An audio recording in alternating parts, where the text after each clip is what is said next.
నువ్వు అమ్మాయివే కదా? వీడిది కాకుండా అది కాకుండా ఇది మొత్తం చెక్ చేస్తున్నాడే. నాకు వచ్చిన కష్టాలు ఏ అమ్మాయికి రావద్దు. ఏంట్రా డౌటా?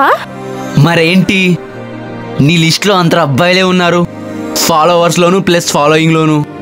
అంటే సేమ్ జెండర్ ఈక్వల్ వాల్యూ ఇచ్చుకోరు కదా.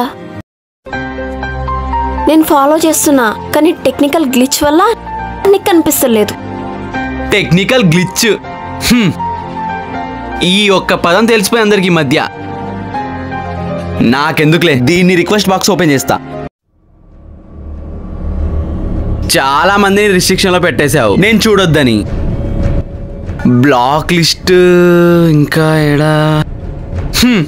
చూడు, నా ఫాలోవర్స్ అంతా ఉన్నారు నీ బ్లాక్ లిస్ట్లా. వీళ్ళందరూ ఎందుకు బ్లాక్ చేసావు చెప్పు? వీడికి మెసేజ్ దొరకాల చూడటానికి. ఈ మెసేజ్ చూడు, తాజ్ మహల్ కూడా పనికిరాదు నీ స్మైల్ ముందు. అమ్మాయిలకి కాంప్లిమెంట్స్ వస్తాయిరా, దాన్ని నెగిటివ్గా చూడొద్దు. నీ కాంప్లిమెంట్ ఏమో, కానీ నా కామెంట్గా అనిపిస్తుంది.